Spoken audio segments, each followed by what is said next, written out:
Hello दोस्तों, मेरा नाम है दीपक और हम कर रहे हैं ई कॉमर्स प्रोजेक्ट पर ट्रेनिंग का लेक्चर नंबर 48 है। इसके अंदर हम सेल्स पेज को डिज़ाइन करेंगे कि जो हमारे ऑर्डर होता है तो उससे जो भी हमारी सेल हुई है उस वाले पेज को डिज़ाइन करेंगे। तो हम अपने सेल्स पेज को देख लेते हैं कि हम जो सेल पेज है कि जिसमें हम हमारी सेल शो करवा रहे हैं वो कैसा डिज़ाइन करेंगे। ये हमारा सेल्स का पेज है, ठीक है। तो इसमें हमने सेल्स शो की हुई 1 मई 2020 से लेकर 27 जून 2020 तक की इसके अंदर सेल्स है। तो उसका पूरा स्टेटमेंट है कि कौन सी तारीख को कितना प्रोडक्ट सोल्ड हुआ है और कौन सा कस्टमर रहा है और कितने का सेल हुआ है, ठीक है।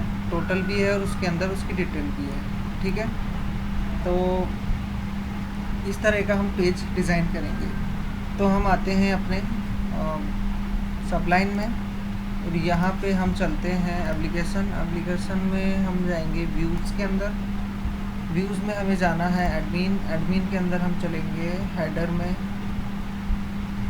टॉप बार में, ठीक है। अब यहाँ पे हमें एक लिंक देना है कि ऑल टाइम सेल्स, ठीक है। बेस URL, इसको हमें लिंक देना है admin/all cells, ठीक है। रिफ़्रेश करेंगे, इसको रिफ़्रेश नहीं करेंगे, यहाँ पे रिफ़्रेश करते हैं और हम ओपन कर लेते हैं ऑल टाइम सेल्स, ठीक है। तो ऑल सेल का फंक्शन हमने बनाया है, ठीक है। अब हम जाएंगे कंट्रोलर के अंदर admin.php। तो सबसे नीचे आते हैं यहाँ पे इस फंक्शन में आके ये वाला कोड कॉपी करेंगे यहाँ तक का, यहाँ पे पेस्ट कर देते हैं, ठीक है। एल्स, तो इस फंक्शन को क्या नाम देना है हमें, ऑल सेल्स, ठीक है। पेस्ट कर देंगे ऑल सेल्स। जो ऑर्डर आईडी से हमें कोई काम नहीं है, इसको हटा देते हैं। अब यहाँ पे हम आर्ग्यूमेंट बनाते हैं। आर्ग्यूमेंट हमारा क्या रहेगा, ऑर्डर स्टेटस होना चाहिए डिलीवर्ड। ऑर्डर स्टेटस जिसका डिलीवर्ड है वही हमारी सेल रहेगी, ठीक है। कि जब तक हम डिलीवर्ड नहीं करेंगे उसको सेल में काउंट नहीं करेंगे। जो हम सेल में उसी को ही काउंट कर रहे हैं जो ऑर्डर हमने डिलीवर्ड कर दिया है, ठीक है। ऑर्डर स्टेटस हमारा डिलीवर्ड रहेगा। और फंक्शन चलाते हैं यहाँ पे $this root model fetch record by argument. नहीं, यह नहीं चलाएंगे। पहले तो हमें एक काम करना है, इनको तो अभी हम छोड़ देते हैं, हटा देते हैं। पहले तो पेज को डिज़ाइन करना है। तो $this load व्यू हमारा है एडमिन फोल्डर सेल्स, ठीक है। इस नाम से हमारा व्यू है। तो हम कौन सा कॉपी करते हैं इसके अंदर, ऑर्डर वाला कॉपी कर लेते हैं। तो मैनेज ऑर्डर को सेलेक्ट ऑल करके कॉपी कर लेंगे, ठीक है। इसको लिख देते हैं sales.php। रिफ्रेश करेंगे इसे, ये हमारा सेल्स का पेज हो गया। अब इसके अंदर जो कंटेंट हमने लिख रखा है इसको पूरा हटा देते हैं, ठीक है। यहाँ तक का कंटेंट हमने हटा दिया है इसका, यहाँ तक का कंटेंट हमने हटा दिया है। और जो ऊपर हमारा ये आ रहा है पेजिनेशन वगैरह, इनको भी हटा देते हैं। इनसे हमारा कोई भी काम नहीं है अभी इनके साथ, ठीक है। इसको भी हमने हटा दिया। अब इसको लिख देते हैं मैनेज सेल्स, ठीक है। सेल्स आ गया यहाँ पे। इसके बाद हमें क्या करना है कि मैनेज सेल्स के बाद में हमें S6 में लिखना है कि सेल्स कहाँ से कहाँ तक की शो हो रही है, ठीक है। तो इसको लिख देते हैं जैसे कि 27/6/2020 to 27/6/2020, ठीक है। आज की सेल शो करवा रहे हैं हम यहाँ पे, ठीक है। तो आज की डेट आ रही है हमारी, तो 27 तारीख से लेकर 27 तारीख तक की शो हो रही है। तो यानी कि 27 तारीख में जितनी भी सेल होगी वो सारी यहाँ पे शो हो जाएगी, ठीक है। अब हमें क्या करना है कि एक टेबल बनाते हैं, ठीक है। कार्ड कंटेंट लेते हैं और इसके अंदर हमें एक टेबल बनानी है। क्लास देंगे इसको टेबल। टेबल में हमें देना है tr। इसमें टेबल हेडिंग बनाएंगे। जैसे सबसे पहले हमें डेट चाहिए कि जो डेट है वो जो सेल है वो कौन से डेट की है। फिर हमें कस्टमर चाहिए, ठीक है। कस्टमर्स कौन सा, कितने कस्टमर्स है, और इसके बाद यूनिट सेल, कितने यूनिट सेल हुए हैं, और इसके बाद में हमें चाहिए अमाउंट,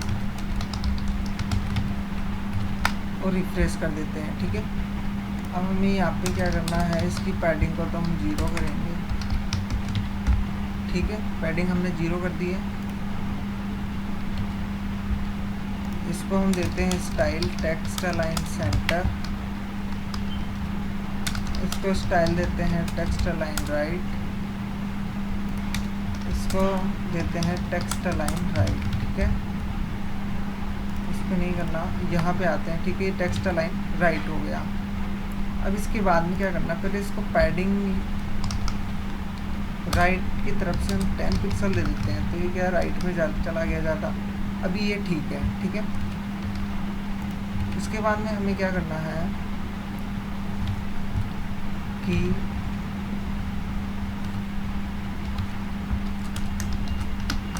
tr चलाना है हमें। tr के अंदर td, जैसे कि डेट में डाल देता हूँ 27/6/2020, ठीक है। उसके अंदर हमारे पास कितने कस्टमर हैं, जैसे कि 8 कस्टमर, ठीक है। 8 कस्टमर है, और यूनिट कितना सोल्ड हुआ है, सेल यूनिट कितना है, 25 है, ठीक है। और जो इसका अमाउंट हुआ है वो जैसे कि 1650 है, ठीक है। तो ये हमारे पास एक दिन का वो आ गया कि 27 तारीख को हमारे को कितने यूनिट सोल्ड हुए हैं और कितने रुपए के सोल्ड हुए हैं, ठीक है। तो इसको अभी हम सेट कर लेते हैं राइट, और इसे हमें देना है टेक्स्ट लाइन सेंटर, ठीक है। तो ये हो गया हमारा सेट हो गया। अब इसके बाद में क्या करना है हमें, अभी हम इसको एक लूप में डाल देते हैं, जैसे कि फॉर लूप में, ठीक है। तो i = 0, i greater than 50, i++ कर देते हैं, और यहाँ पे and4 कर देते हैं, ठीक है। and4 बाद में हम इसमें डायनामिक डाटा लेके आएंगे। तो ये हमारा रिज़ल्ट आ गया कि ये हमारी डेट वाइज शो हो रहा है कि कौन सी डेट को कितने कस्टमर हैं और कितना यूनिट सोल्ड हुए हैं, ठीक है। तो ये तो हो गया हमारा डिज़ाइन का काम। अब इसके बाद में हमें क्या करना है कि डाटाबेस से हमें लेके आना है, यहाँ पे डाटाबेस से शो होना चाहिए। अभी हमने सिर्फ स्टैटिक शो किया है, आपके बाद हमें डाटाबेस से शो करवाना है। तो क्या करेंगे, आर्गुमेंट सेट करते हैं कि ऑर्डर स्टेटस, जिनका ऑर्डर स्टेटस डिलीवर्ड है वो हमें शो करवाने हैं, ठीक है। तो $this crude model fetch record by argument, इसमें हमें ऐसे नहीं लिखना है fetch record by, क्योंकि हमें डेट के वाइज काउंट करके आना है, ठीक है। तो इस तरह से नहीं होगा ये सिंपल तरीके से, इसमें हमें ग्रुप बनाना पड़ेगा और काउंट करना पड़ेगा। तो हम इसको लिख देते हैं fetch all सेल्स, ठीक है। फैच करनी है सेल्स, और आर्ग्यूमेंट हम पास कर देते हैं ये वाला, ठीक है। अब हम इस फंक्शन में चलते हैं, कॉपी। ये हमारा है मॉडल्स के अंदर main.php में, ठीक है। यहाँ पे बनाएंगे public function fetch all sales, ठीक है। क्या बनाना है हमें, क्वेरी कैसे लिखनी है, dollar this dv select all from, table name हमारा क्या है, ms ऑर्डर्स, ठीक है। ऑर्डर्स में ही सेल का अमाउंट दिया हुआ है, वेयर आर्ग्यूमेंट क्या है, ये वाला आर्ग्यूमेंट और गेट, ठीक है। यहाँ तक का काम हमने कर लिया। अब हम इसे क्या करते हैं, फैच रिकॉर्ड के अंदर कर देते हैं, ठीक है। और फैच रिकॉर्ड के यहाँ पे मैं अभी रिजल्ट दिखाने के लिए प्रिंट आर लगाता हूँ, फैच रिकॉर्ड रिजल्ट में चाहिए, ठीक है। और यहाँ पे हम टाई लगा देते हैं और इसको हम करेंगे इको प्री के अंदर इसको डाल देते हैं, ठीक है। अभी हम रिफ्रेश करते हैं पेज को, तो हमारे पास रिज़ल्ट आ रहा है, ठीक है। वही आ रहा है जो हमारा ऑर्डर स्टेटस डिलीवर्ड है। अब हमें क्या करना है कि ऑर्डर स्टेटस डिलीवर्ड हो लेकिन डेट वाइज होना चाहिए, जैसे 23 तारीख में एक ये है, एक ये है और एक ये है। तो हमें क्या करना है, डेट वाइज के अंदर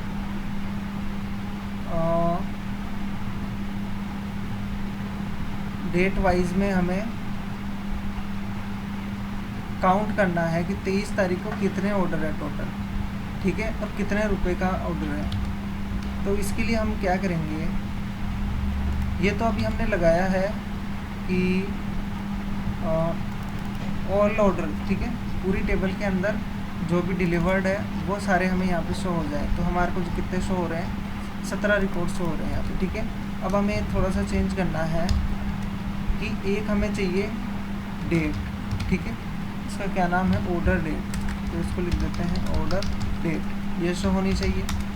दूसरा हमें काउंट करना है, किस चीज़ को काउंट करना है, ऑर्डर डेट को, कि डेट में जैसे कि 23 तारीख में कितने ऑर्डर हैं, ठीक है। ग्रुप कर लेंगे इसको,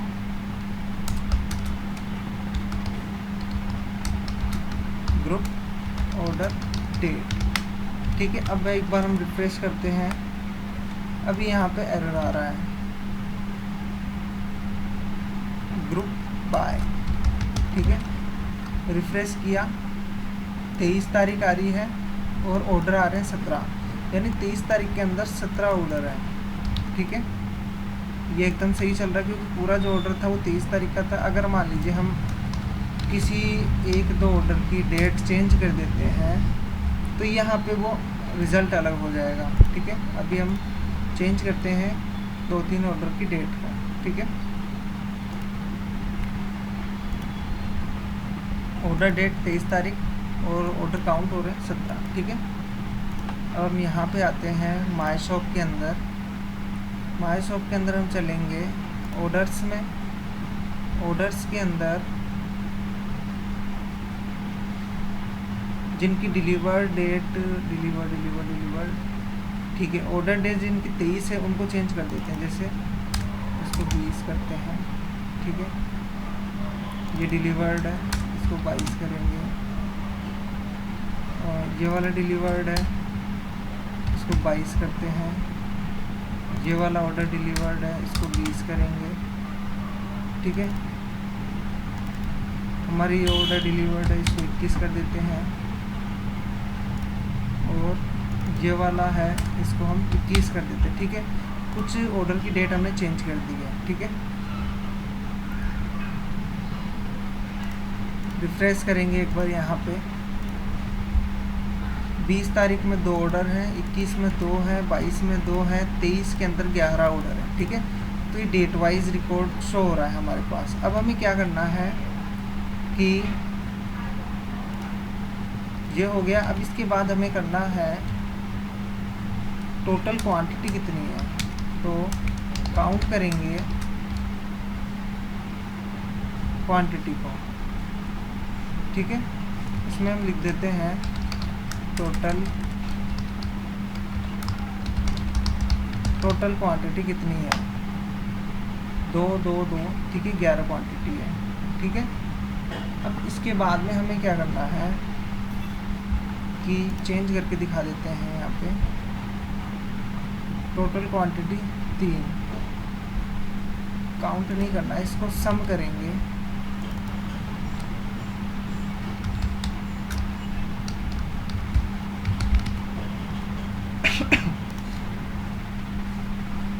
सम एरे, इसको चेक करते हैं 1 मिनट।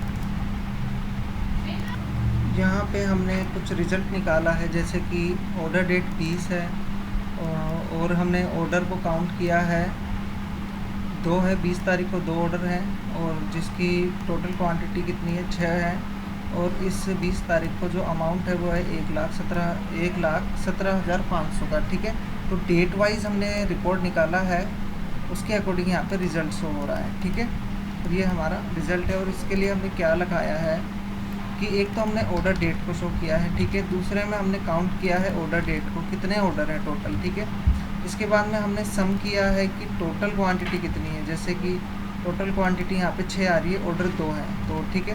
और इसमें जो टोटल अमाउंट बना है वो कितना है, तो इसमें भी हमने टोटल अमाउंट निकाला है 1,76,000, ठीक है। तो ये रिकॉर्ड हमने यहाँ पे शो कर रखा है। इसको हम क्या करेंगे, इसको हम रिटर्न कर देंगे इफ कंडीशन लगा के।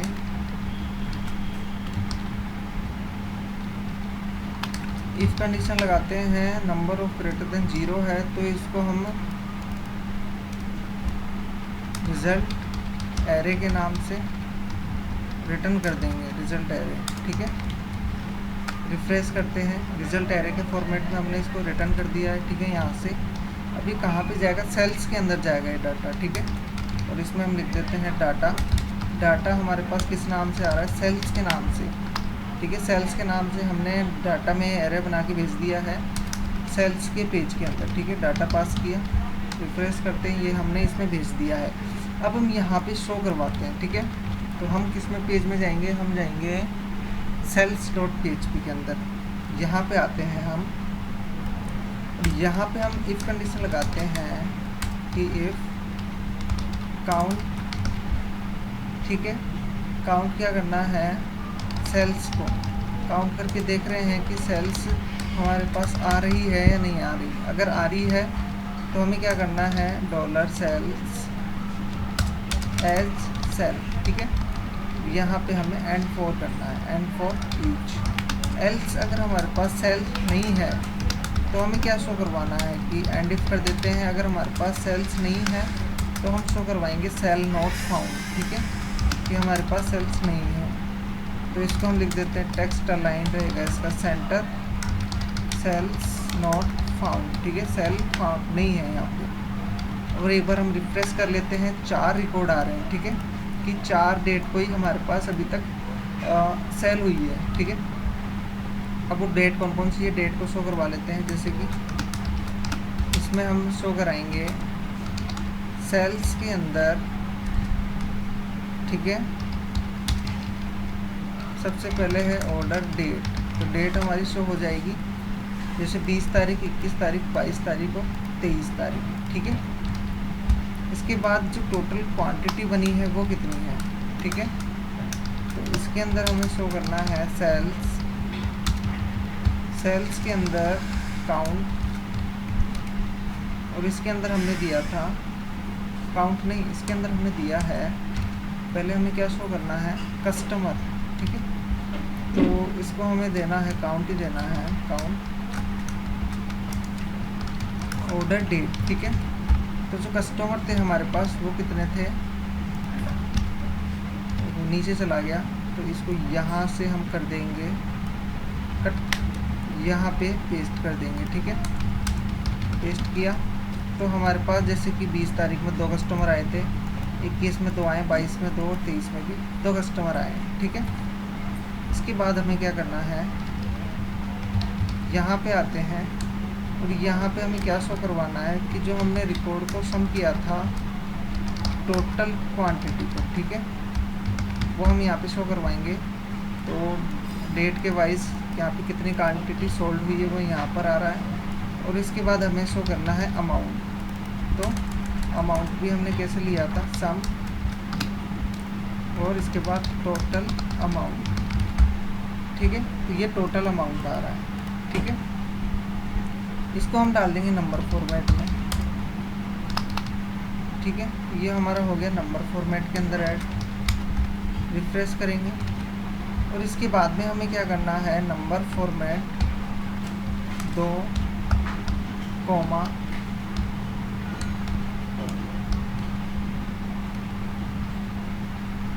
और इसके बाद में हमें क्या देना है, डॉट देते हैं जैसे कि, ठीक है।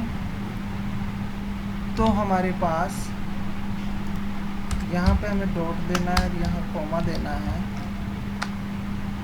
ठीक है। तो हमारी जो डॉट के बाद 2 जीरो आ रही है, ठीक है। अब इसके बाद में हमें क्या करना है, स्लैश और ये लगाना है, ठीक है। तो ये हमारा अमाउंट बन गया कि इस तारीख को इतना इतना इतना और ये इतना, ठीक है। अब हमें क्या करना है कि ये तो हमारा हो गया स्टेटमेंट की डेट वाइज हमारे पास कितना ऑर्डर हुआ है और क्या क्वांटिटी है, ठीक है। अब हमें करना है कि जो 20 तारीख है उसमें से जो 2 कस्टमर है वो कौन कौन है, ठीक है। और हमें क्या करना है कि 6 क्वांटिटी में से जो 2 कस्टमर है किसने कितनी क्वांटिटी ली है और किसने कितने का अमाउंट दिया है, ठीक है, कितना अमाउंट दिया है एक कस्टमर ने। तो इसके लिए हमें क्या करना होगा कि यहाँ पे आते हैं हम, यहाँ पे हमें एक और TR बनाना है, ठीक है। TR बना दिया। अब इसके अंदर हमें क्या शो करना है कि नहीं, TR नहीं बनाएंगे, हम बनाएंगे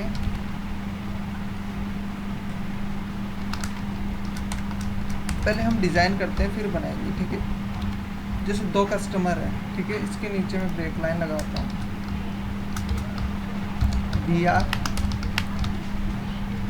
अब मैं इसमें लिखता हूँ जैसे कि सोल्ड बाय दीपक टेलर, जैसे कि एक कस्टमर का नाम दीपक था, ठीक है।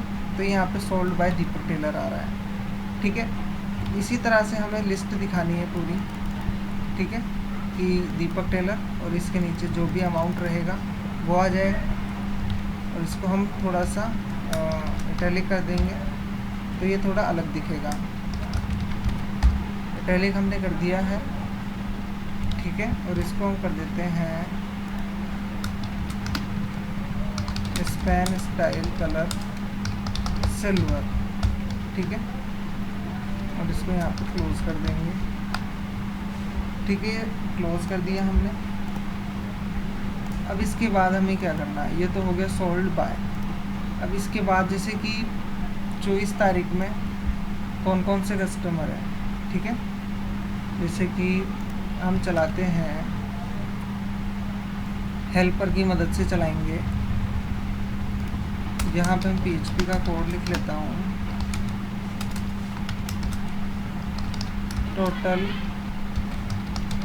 कस्टमर्स, ठीक है, टोटल कस्टमर्स, ठीक है। अब हमें फंक्शन क्या कॉल करना है, गेट ऑल कस्टमर्स। कौन सी डेट हम यहाँ पे पास कर देंगे, तो सेल्स के अंदर जो ऑर्डर डेट है उसके हमें कस्टमर चाहिए, ठीक है। रिफ्रेश करते हैं, यहाँ पे नहीं, यहाँ पे करते हैं, एरर आ रहा है, क्यों, अनडिफाइंड फंक्शन आ रहा है गेट ऑल कस्टमर्स। कॉपी करेंगे, हेल्पर्स में जाएंगे, ठीक है, प्रोडक्ट हेल्पर में चल जाते हैं, इसी में ही डाल देते हैं इस फंक्शन को। और यहाँ पे हम लिखते हैं फंक्शन का नाम, इसके बाद में है ऑर्डर डेट, कि कौन सी डेट को कस्टमर देखना है हमें, ठीक है। तो $this db गेट वेयर, ठीक है, निकाल लिया हमने। गेट वेयर डालते हैं, टेबल नेम क्या रहेगा, माय शॉप ऑर्डर्स, ठीक है। और डाटा क्या रहेगा, आर्ग्यूमेंट हमारा क्या रहेगा, जहाँ पे ऑर्डर डेट हो इस ऑर्डर डेट के बराबर, ठीक है। तो हम इसको लिख देते हैं, इसको हम लिखेंगे फैच डाटा। उससे पहले हमें क्या करना है, यहाँ पे लिखना होगा $CI, ठीक है। इंस्टेंस कॉपी कर लेते हैं, इसका कॉपी, और यहाँ पे पेस्ट कर देते हैं, पेस्ट, ठीक है। गेटवे लगा दिया और इसको कॉपी करते हैं यहाँ तक पूरा, कॉपी कर लेंगे, पेस्ट किया। पेस्ट करने के बाद ही हमने कंडीशन पेस्ट कर दी पूरी, ठीक है। अभी हमें रिटर्न कर रहा है कस्टमर्स। अब हम यहाँ पे आते हैं, वही हम चेक करेंगे, पहले एक काउंट करेंगे कि जो टोटल कस्टमर्स है वो काउंट हो रहे हैं, तो फॉर ईच लूप चलाएं। ठीक है, total customers as T customers. ठीक है, टोटल कस्टमर, तो इसको से लिख देते हैं टोटल कस्टमर। अब यहाँ पे हम कर देते हैं हमारा एंड फॉर ईच। ठीक है, एल्स में हमें क्या करना है, अगर कोई कस्टमर ना मिले तो एंड इफ, अगर हमें कोई भी कस्टमर ना मिले तो इसमें हम आई के अंदर लिख देते हैं कस्टमर नॉट फाउंड। ठीक है, कस्टमर नहीं मिला हमें। ठीक है, अब एक बार रिफ्रेश कर लेते हैं तो यहाँ पे आ रहा है। ठीक है, कितने सारे कस्टमर आ गए। तो इसको थोड़ा सा सही कर लेते हैं, क्योंकि यहाँ पे ब्रेक लाइन हमने नहीं लगाया है, तो एक रिकॉर्ड के बाद ब्रेक लाइन लगना चाहिए। तो रिफ्रेश करते हैं, sold by Deepak Taylor, Deepak Taylor. ठीक है, अब इसमें 11 कस्टमर है, जितने भी कस्टमर है उसका यहाँ पे जैसे 11 है तो 11 का रिकॉर्ड आ रहा है यहाँ पे। ठीक है, तो हम इसको रीनेम भी कर लेते हैं। पहले दीपक टेलर की जगह कौन कस्टमर है, तो हम ऐसा लिखेंगे टोटल कस्टमर और इसके बाद में यूज़र नेम। ठीक है, रिफ्रेश करेंगे, यहाँ पे नहीं करना, रिफ्रेश करेंगे तो कस्टमर का नेम आ रहा है। अभी कस्टमर सैम है तो इसीलिए यहाँ पे सैम कस्टमर आ रहा है। ठीक है, तो ये पूरे कस्टमर की लिस्ट आ गई हमारे पास।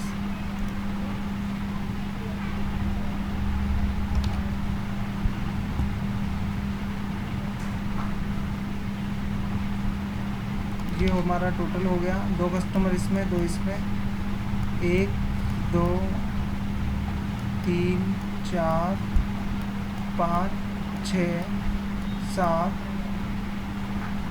यहाँ पे तो ज़्यादा ही कस्टमर चले गए हैं, तो इसमें क्या हो रहा है यहाँ पे,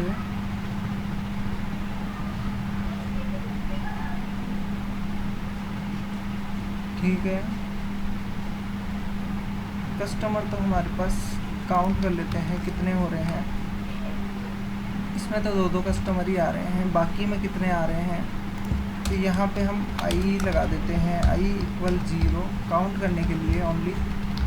यहाँ पे हम आई प्लस प्लस कर देते हैं और इसके बाद सिंपल सा हम यहाँ पे आई डॉट, ठीक है, यहाँ पे 25 कस्टमर कैसे आ रहे हैं, यहाँ पे टोटल तो 11 ही कस्टमर दिखा रहा है, यहाँ पे 2500 हो रहा है, तो ये कैसे चल रहा है, इसका तो कुछ और ही चल रहा है। कस्टमर को तो हमने शो कर लिया है, अब हम यूनिट शो करेंगे कि टोटल जो यूनिट है वो हमारी कितनी सोल्ड हो चुकी है। ठीक है, तो हम आते हैं अब अपने इसके अंदर, तो यहाँ पे हम ब्रेक लाइन देते हैं, BR लगाएंगे। ठीक है, और ब्रेक लाइन के बाद हमें वही कॉपी कर लेना है इसको। तो उससे पहले हम क्या करेंगे, इस आई को तो हम हटा देते हैं, क्योंकि आई तो हमने काउंट करने के लिए लगाया था कि जो टोटल ऑर्डर आ रहे हैं वो कैसे ज़्यादा आ रहे हैं। कि जो कस्टमर का नाम ज़्यादा आ रहा था वो इसलिए आ रहा था कि जो हमने हेल्पर में बना रखा था, जहाँ से हम हेल्पर बना रखा है कि गेट ऑल कस्टमर, उसमें हमने ये नहीं लगाया था कि ऑर्डर स्टेटस डिलीवर्ड होना चाहिए। हम ये चेक कर रहे थे कि ओनली ऑर्डर डेट से उठाना था, तो ऑर्डर डेट के अंदर इसमें बहुत सारे रिकॉर्ड मिल रहे थे। अब हम उन्हीं को लेके आ रहे हैं जिनका ऑर्डर स्टेटस डिलीवर्ड है। ठीक है, तो ये हमारा सही हो गया बिल्कुल। अब इसके बाद हमें क्या करना है कि हम दोबारा चलते हैं यहाँ पे इस वाले सेक्शन में। ठीक है, कॉपी करेंगे इसको और हम यहाँ पे आ जाते हैं टोटल क्वांटिटी में। ठीक है, यहाँ पे इसको पेस्ट करते हैं, गेट ऑल कस्टमर्स, कस्टमर्स के अंदर हमारे पास पूरा रिकॉर्ड आ रहा है, यूनिट भी साथ में आ रही है। ठीक है, अब इसके बाद हमें क्या करना है, तो एंड इफ तक का सेक्शन पूरा कॉपी कर लेते हैं और यहाँ पे हम एज इट इज़ पेस्ट कर देते हैं। इसमें लिख देते हैं क्वांटिटी नॉट फाउंड। ठीक है, और इसके अंदर हमें क्या करना है, यूनिट, और इसमें हमें लिख देते हैं टोटल कस्टमर, और इसमें हम लिख देते हैं टोटल क्वांटिटी। रिफ्रेश करेंगे पेज को।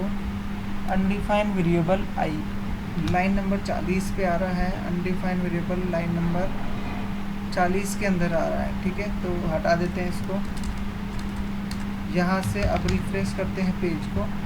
यूनिट 3 आ रहा है, ठीक है। दीपक टेलर ने 3 यूनिट ली है, और दूसरा जो भी कस्टमर है इसने भी इतना यूनिट लिया है। अब यहाँ पे अलग अलग कस्टमर ने अलग अलग यूनिट लिए, जैसे इसने 3, इसने 1 3 1 3 2 3, ठीक है। तो ये अलग अलग यूनिट है। अब इसके बाद जो अमाउंट बन रहा है हमें वो भी शो करवाना है। तो हम वो कैसे शो करवाएंगे, उसके लिए हमें क्या करना है, वही हमें ब्रेक लाइन लगानी है। यहाँ पे ब्रेक लाइन लगा देते हैं, ठीक है। तो यहाँ पे हम वापस से कॉपी पेस्ट कर लेते हैं एक बार दोबारा। तो एंड इफ से लेके यहाँ तक का पूरा कॉपी करेंगे, यहाँ पे पेस्ट कर देंगे, ठीक है। यहाँ पे भी हमें वही करना है, और कस्टमर कॉल कराते हैं। और इसके बाद में हमें क्या करना है कि टोटल अमाउंट दिखाना है यहाँ पे। तो टोटल अमाउंट, ठीक है। रिफ्रेश करेंगे पेज को, और जो हमने यहाँ पे यूनिट लगाया है इसको हटा देते हैं, ठीक है। इससे हमें कोई भी काम नहीं है। और इसके बाद में हमें क्या लगाना है कि स्पेन के बाद स्लैश टॉप, ठीक है। और इसमें हमें रखना है नंबर फॉर्मेट, ठीक है, कॉमा 2 डॉट के बाद में कॉमा, ठीक है। रिफ्रेश करेंगे,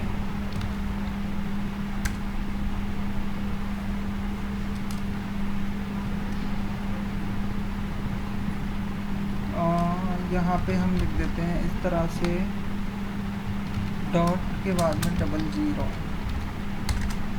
2 लिख देते हैं यहाँ पे 2,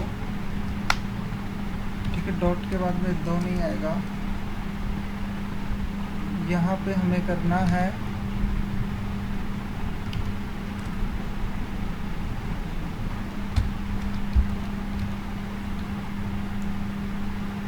और इसी तरह से लिखना है, ठीक है। नंबर फॉर्मेट, रिफ्रेश करते हैं तो डॉट के बाद में कॉमा ऐड हो रहा है। इसको हमें किस तरह से देना पड़ेगा, ऊपर तो ये सही से चल रहा है, लेकिन नीचे वाले में इसको क्या प्रॉब्लम हो गई। तो 2 के बाद में डॉट कॉमा, ठीक है। अभी इसको क्या हो गया, ऊपर वाले में तो हमारा बिल्कुल सही चल रहा है, लेकिन नीचे ये एरर दे रहा है।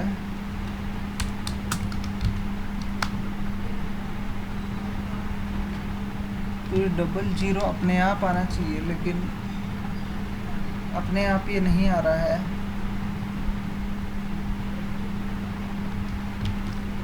अभी तो ठीक है, अभी इसको हमने ऐसे कर दिया है, ठीक है। इकाई, दहाई, सैकड़ा, हज़ार, 10,000, इसमें कितना हो रहा है 58,000। तो ये तो कुछ अलग ही हो गया इसके अंदर। तो इसको हम ऐसा ही छोड़ देते हैं अभी 58,750। तो 58,750, अच्छा इसके अंदर लगाना है 2 डॉट कॉमा, ठीक है। 58,750 00, ठीक है। वो हम बाहर लगा रहे थे इसलिए हमारा नहीं चल रहा था। अब ये हमारा परफेक्ट चल रहा है, ठीक है। तो ये हमने क्या कर दिया कि हमने पूरी रिपोर्ट को शो कर दिया कि ये हमारा स्टेटमेंट है सेल्स का, कि कौन सी डेट को हमारा क्या सोल्ड हो रहा है, कौन सा कस्टमर ख़रीद रहा है, कितने रुपए का सामान जा रहा है, ठीक है। तो इस लेक्चर के अंदर हमने हमारा काम कंप्लीट कर लिया, ठीक है। सेल को स्टेटमेंट शो करवा लिया। अब हम नेक्स्ट में करेंगे कि इसको कस्टमाइज भी कर सकें, कि जैसे हमें किसी डेट का देखना है या किसी डेट की रेंज में देखना है, ठीक है। तो वो हमारा नेक्स्ट लेक्चर में रहेगा। इस लेक्चर में फ़िलहाल इतना ही, मिलते हैं नेक्स्ट लेक्चर के अंदर।